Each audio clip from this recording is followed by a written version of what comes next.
today we're going to be talking about what is the employee retention credit, who is eligible to receive it, how much can I get, how do I get it, and are there any other items I need to consider? Julie's going to start us off with what the employee retention credit is. Thanks, Alicia. And like Alicia said, the first thing we're going to talk about is what are these employee retention credits? I'm sure many of you on here haven't heard of these before, but employee retention credits are not something that's new. We've most recently seen them as available as a response to Hurricane Irma. This time, though, they're more widely accessible by most businesses throughout the country. So what exactly are employee retention credits? Employee retention credits are refundable credits against federal employment taxes. What that means is that you can be refunded these credits up to certain amounts against your federal employment taxes on wages that you pay your employees. This is not an income tax credit refund on your tax return, but a credit on your payroll tax returns filed with your quarterly 941s. The credits are available currently through the end of 2021, and you can go back retroactively to March 13th of 2020 of last year to claim these credits. Originally, back in March of 2020, they were included in the CARES Act, the original stimulus act that created the PPP loan program. Then the program was amended in December of 2020 with the Consolidated Appropriations Act, which created the PPP Round 2 funding, and most recently in the American Rescue Plan Act in March of 21, which was most commonly known for creating more economic impact payments and the prepaid child tax credits for individuals. So you're probably asking yourself, why haven't I heard of these before? Well, originally back in March of 2020, under the CARES Act, you could only get the PPP loan or employee retention credits. And as we saw, most people opted to go for a PPP loan at the time. Well, back in late December, the program was amended where you can now get both your PPP loan and employee retention credits as long as you do not double dip your wages into both programs. This wasn't originally widely publicized, mainly because of all the rush to get PPP Round 2 funding. I do want to point out as well that as of last night and sitting in Congress is the Infrastructure Investment Act. Included in the current version that has been approved by the Senate is a plan to cancel the employee retention credits for Q4 of this year, which would mean the last eligible period would end on September 30th. Again, this is not finalized at this point. It's just something that we're watching for. So now I'm going to pass it over to Alicia to talk about eligibility. So there's basically two tests that you can use to qualify for the employee retention credit. One is a full or partial suspension of the operations of a trade or business due to a governmental order. And the second is a significant decline in gross receipts during any calendar quarter. So test one, a full or partial suspension. If you have a federal, state, or local mandated shutdown of a non-essential business, then you qualify for the employee retention credit. So a full suspension is pretty straightforward. You're a non-essential business, you are subject to a shutdown, you get the credit, or you're eligible for the credit. A partial suspension is a little bit of a gray area. If you were an essential business but had a non-essential piece, for example, if you're a hospital that offered elective surgeries, and you had to suspend those surgeries, then you could qualify under a partial suspension. Or if you were a non-essential business, but you were able to pivot and somehow operate a portion of your business and were only partially affected, then you could possibly also qualify under the partial suspension rules. So to be considered to have a partial shutdown, it must be more than a nominal portion of your business. And the guidance describes this as a 10%. That portion of your business is 10% of your total gross receipts or your total hours as compared to 2019. So when looking at full or partial suspensions, if you have multiple locations and only one location was subject to a shutdown, you can still qualify for the multiple locations under that one that was shut down. If you were shut down, but you were able to pivot and work basically 100% remotely and didn't really have an impact to your business, then you're not eligible for the credit. Also, if you voluntarily shut down and didn't have a governmental order saying that you had to, you don't qualify for the credit. Some examples of questions, go back for a second.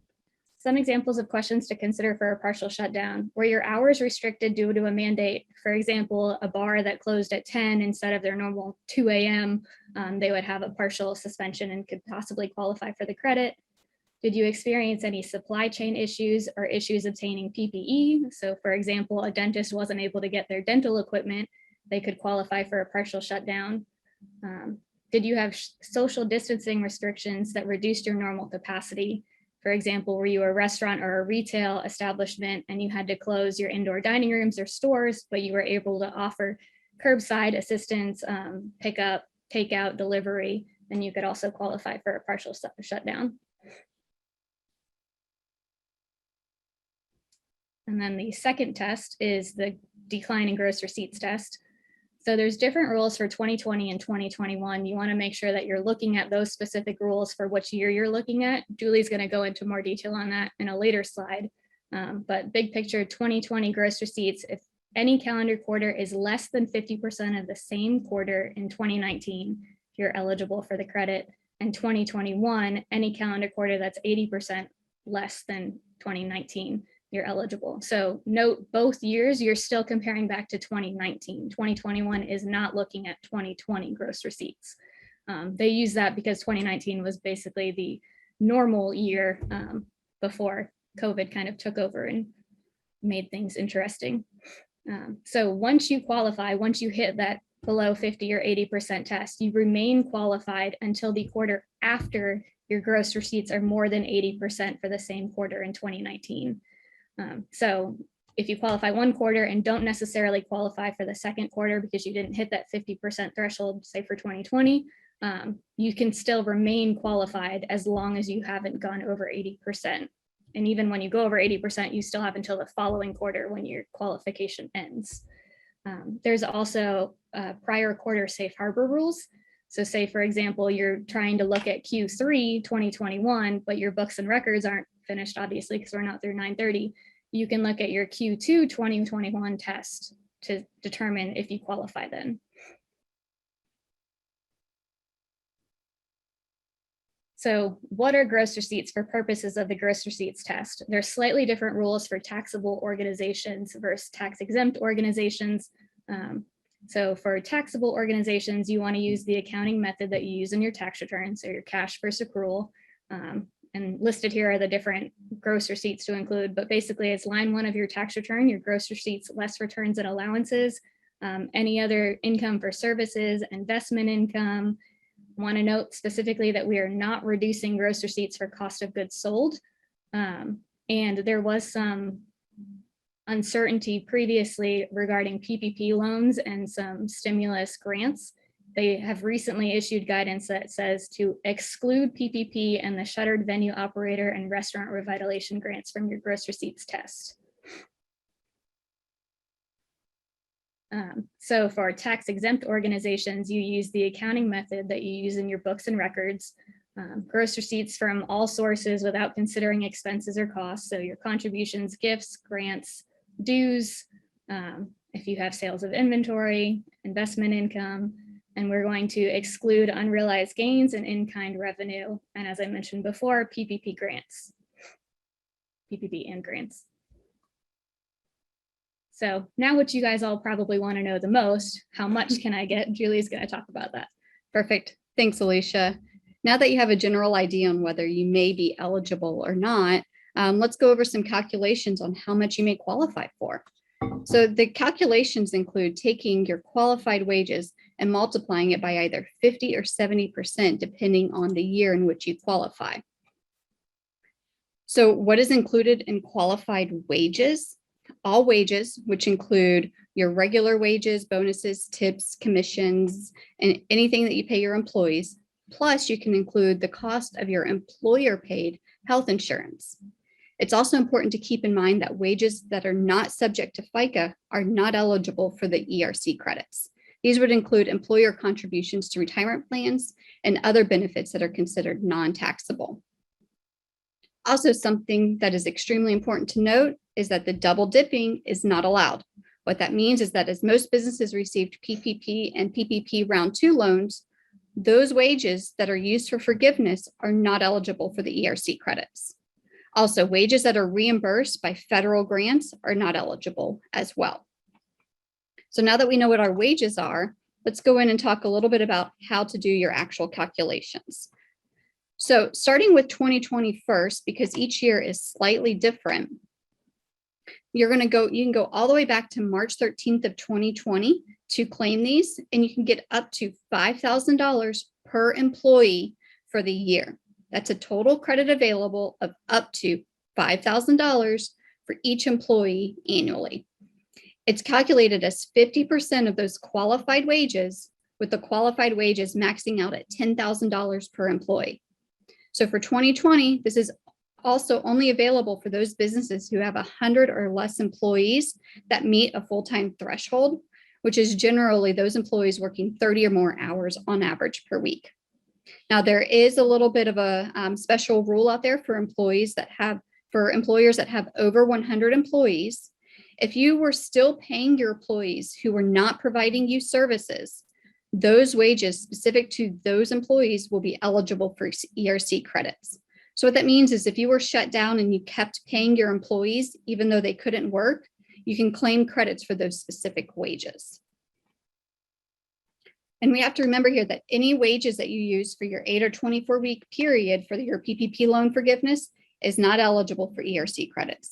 So if you use Q1 and Q2 wages back in 2020 for your PPP loan forgiveness, plus you meet the eligibility requirements for Q3 and Q4, then all your wages in Q3 and Q4 could be eligible for your employee retention credits.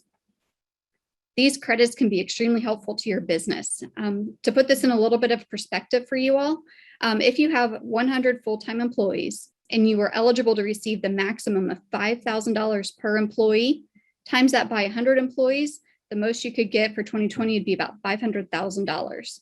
So that's not too shabby for working through all of this. So now I'm going to go in and talk a little bit about 2021. 2021, there were some changes made back in December for the program that we're going to go over. So first off, one of the big changes is that you can use 70% of qualified wages for each quarter in which you qualify. So the max you can get in 2021 is $7,000 per employee per quarter. So that's a possibility of $28,000 per employee for the entire year. And that's compared to $5,000 for the whole year in 2020. So as you can see, that's a huge increase that's available to your business in 2021. So the actual calculation is taking 70% of those qualified wages that we talked about a minute ago, up to $10,000 of wages per quarter. Another big change from 2020 to 2021 is that the number of employees a business can have is now increased up to 500 employees with that same special rule about paying employees who were unable to work. And we have to remember here, once again, if you used any of these wages for PPP round 2 loan forgiveness, those are not eligible for your ERC credits. If you have not filed for forgiveness yet, there are some strategies that we'll go over towards the end of the presentation to help you maximize your PPP loan forgiveness and your ERC credits. And for 2021, let's put this into a little bit of perspective for you. If you have the same 100 employees from 2020 and all employees qualify for the max amount for all quarters, that would be $2.8 million that your business could be eligible for. And businesses that can max out the ERC credits, and now we're going way out there, you have exactly 500 employees and you qualify exactly for the full amount for every employee, that's close to $14 million available. So now that we really have your attention, let's talk about how you can get those credits, okay? So there's a couple different options on how you can claim your credits.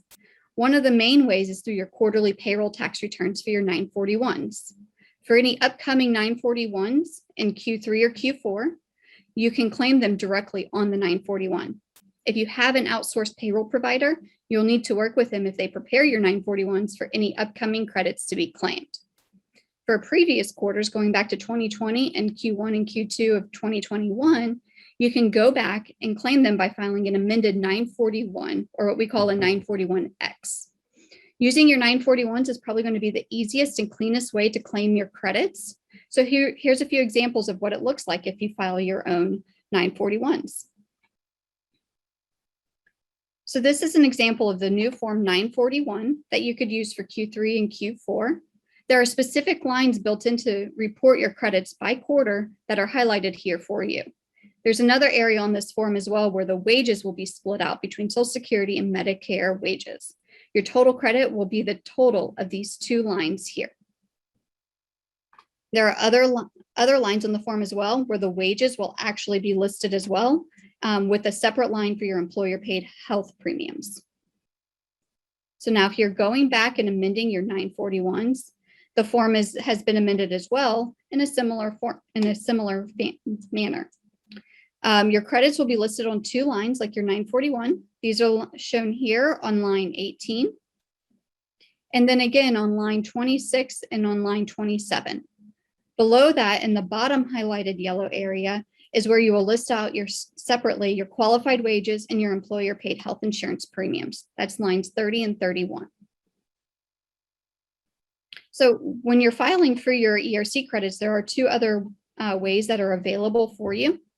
The first is to file Form 7200 and to request an advance of your credits that are due to you. The last option, which we do recommend being the very last option you consider, is to just stop remitting your regular payroll taxes with each payroll run up until your expected credit amount. We say this should be your last resort because you may receive notices for non-payment, and then you'll be spending time and resources responding to those notices. Plus, no one likes a nasty gram saying that you failed to remit your payroll taxes. And then one tip that we did want to point out, we've been hearing and we've seen that there are some companies out there that are offering to calculate your employee retention credits and file these for you based on a contingent fee arrangement. We would suggest that you be wary of that, as the actual time and energy it takes to calculate these isn't that much compared to the potential fee. So our favorite option that we always like to say is reach out to your CPA for help, or us. I mean, we're CPAs too. It'll be much less at our hourly rates compared to a contingent fee you may pay. So for example, if you were set to receive $500,000 and you signed up with one of these companies for a 10% contingent fee, you're going to be paying them $50,000 to calculate these for you. I promise you, our billing rates are not $50,000 worth. Just trust me on that one. So once again, please reach out and work with your CPA firm or us through this process. CPAs are the experts on this. So now I'm going to pass this over to Alicia to round out our presentation with some other considerations. So as Julie mentioned earlier, there's ways to strategize to maximize the PPP and ERC buckets. Generally, PPP is going to be more beneficial for all companies because it's 100% non-taxable, whereas the credit is either a 50% or a 70% benefit to you, depending on the year 2020 or 2021. So you really want to make sure that you're maximizing PPP before you consider ERC. There are some instances where you might want to prioritize ERC over PPP. If, for example, you know that you're going to have a full-time employee reduction and you're not going to get the full PPP loan forgiveness, there are some scenarios there where you might want to prioritize ERC. So make sure you're analyzing that to figure out kind of where you want to end up. So choose the most beneficial covered period for PPP. You can have an 8-week up to 24-week period. We're highly recommending use a 24-week period. The longer period gives us more ability to pick and choose wages to use for each bucket of PPP or ERC. And also consider holding off on filing your PPP forgiveness application if you haven't already, until you have analyzed both of those buckets to make sure that you're getting the max benefit from everything. So for PPP, 60% of the loan must be used for payroll purposes. So you have a 40% non-payroll bucket that you're able to use. Make sure you're doing everything that you can, trying to put every expense possible that falls into that bucket so that you're hitting that 40% bucket. And that allows more wages to be freed up for ERC purposes. All wages outside of the PPP period are able to be used for ERC without having to consider PPP. So for example, you got your PPP loan on PPP2 loan on 3/2/21. So all the wages from 1/1/21 to 3/1/21 are able to be used 100% for ERC without having the PPP considerations. any wages that you don't use in the PPP covered period for PPP are eligible to be used for ERC. There are rules for PPP for specific employees that make over $100,000 annually. Their wages are capped at $46,000 for PPP forgiveness purposes. So any wages over that are able to be used for ERC, and any greater than 5% owners are limited to $20,000 for PPP forgiveness. And just note that 46,000 and 20,000 are if you use the full 24-week period. If you use a shorter period, that amount is even less. So there are slightly different rules, of course, for ERC when it comes to the owners. Next slide, thank you. So while we're talking about the owners, let's talk about the family attribution rules. Family attribution rules means that an individual owns what their spouse, children, grandchildren, or parents own. So for example, if a wife is 100% owner of a company, her husband is considered to be a 100% owner of the company as well. So if you have a greater than 50% ownership directly, so you own 50% of the company, or indirectly through those family attribution rules that I just mentioned, then your wages are excluded from the ERC calculation. And family members of greater than 50% owners are also excluded from the calculation. So when all of this first came out, there was some uncertainty whether owners and spouses would be able to be included. The initial guidance specifically excluded family members, parents, siblings, children, etc., but it didn't address owners and spouses. So guidance just recently came out saying, essentially, if you have living family members, that you're excluded. So there's some weird wording there if you wanted to take a look at it. It's kind of funny to read, but that's the gist of it. You're excluded from the calculation. So in summary, if you're a greater than 50% owner directly or indirectly, you and your family are excluded from receiving the benefit of this credit. Another item to consider is aggregation rules. So when there's two or more entities that have common ownership or control, so if you have a parent-sub relationship, a brother-sister relationship, there's specific aggregation rules that you need to consider for purposes of the qualification tests and thresholds. So a couple of those are the full-time employee count. So that 100 or 500 full-time employees that Julie talked about previously, you would need to include the full-time employees from both companies for that test. The decline in gross receipts test, you want to include all of the gross receipts for both companies to determine if you qualify. And if you have employees that work for both companies, that $10,000 wage max is total. So if you are paying from both companies to those people, you would need to allocate that $10,000 between each company. Self-employed taxpayers, you are not able to take the credit on your self-employed earnings, which is basically in line with the owners being excluded from the calc that we just talked about. But you can take the credit for your employees. There's recovery startup businesses. So basically a company that wasn't in existence when COVID began. So if a company began operations after February 15th, 2020, and average gross receipts were less than $1 million, you're eligible for the 2021 Q3 and Q4 credit up to a $50,000 per quarter max. So a max $100,000 credit that you can get. To get it, you don't need to consider the gross receipts test or be subject to a governmental shutdown. So there's kind of good rules there for new businesses. There's also severely financially distressed organizations. So if your gross receipts are less than 10% of your 2019 gross receipts, you're able to count any wages paid during the quarter regardless of employer size. So you don't have to consider that 100 or 500 full-time employee threshold. So now that you've determined that you qualify for the credit and you've determined how much it is, how do you record it in your financial statements? Again, there was previous uncertainty regarding when to record the credit. Since we're so far into 2021 and companies are really just getting started considering these credits and making those calculations, they were hoping that you would be able to record the credit in the year you receive it. But the guidance came out saying, unfortunately, that you have to record it in the year that the credit relates to. So for example, if you're getting a 2020 credit, it would need to be recorded in 2020. So if your 2020 tax return has already been filed, which is pretty likely considering it's 8/18 and that final due date is approaching, you should technically amend the return. And if you have audited financial statements or reviewed financial statements, you would need to consider restating them. And the entry to record is debit employee retention credit receivable and credit wage expense. Note, we're not reducing payroll taxes, it's specifically reducing wage expense.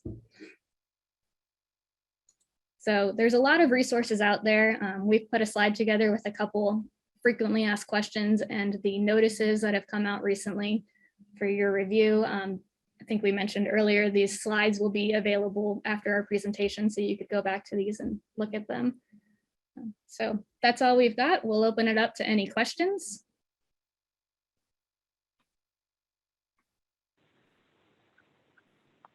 All right, so we do have a few questions that have started to come in, and Julie and Alicia, really thank you for all that great information. All right, so let's start with the first one. How long does it take for someone to receive their money, and when do we need to file in order to get our credits? So we're hearing that it's taking about 6 to 8 weeks.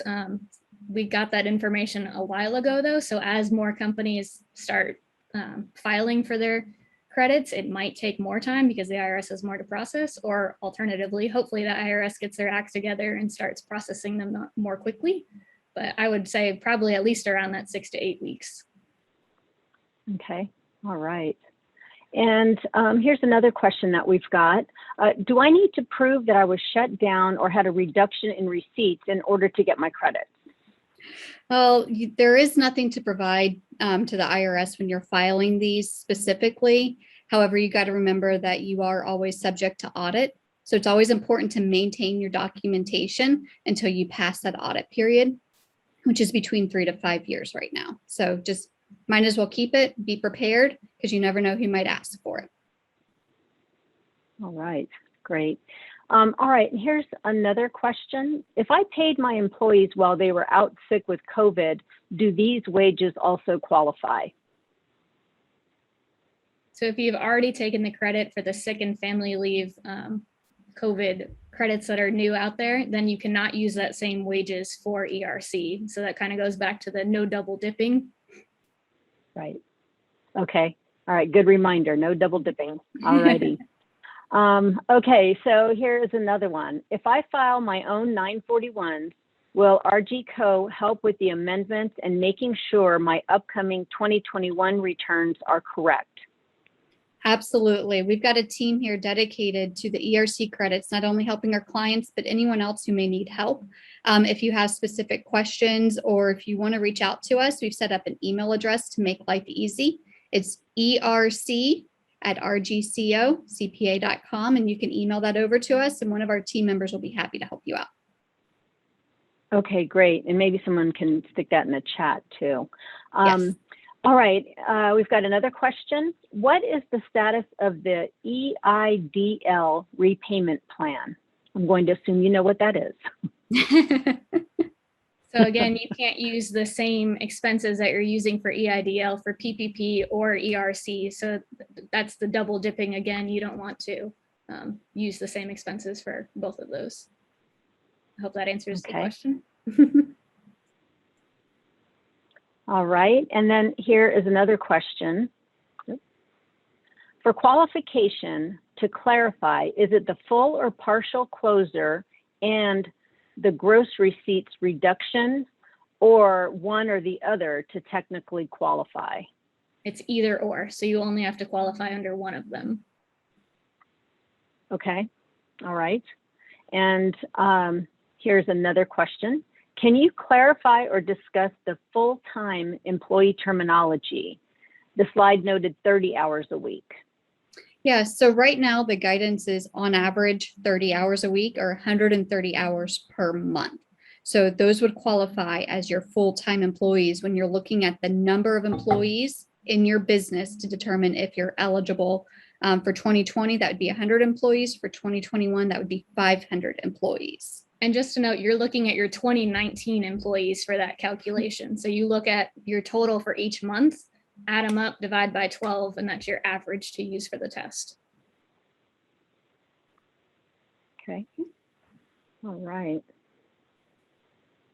So we do have time for more questions. If you want to enter them into the chat, we'll give it another minute or so. You know, this is really great information. There was a lot of it. In the chat, you will see the email address that Julie mentioned. Again, it's erc@rgcocpa.com. Sounds like alphabet soup, so go in the chat to see what it is. Make sure you don't miss a letter. Yeah. When in doubt, you can always reach us through our website. All this information will be available on our website as well. Also on our website is, we call it a cheat sheet. It has a step process to walk through how you qualify. And so it really takes you step by step through the process that's available on our website as well. Okay. All right. Yeah, good. Good reminder at Rivero, Gordimer Company. Right, so it looks like that may be it on the questions. So ladies, thank you so much for joining us today. And thank you again to Rivero, Gordimer Company for sharing this really useful information.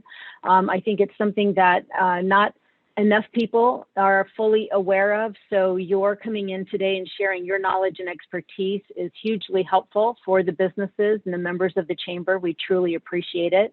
And for all of you who joined us and took the time to be here this morning, we also appreciate you and look forward to seeing everyone again soon. In the meantime, stay safe, be well, and have a wonderful day. Thanks, everyone. Thanks. Thank you.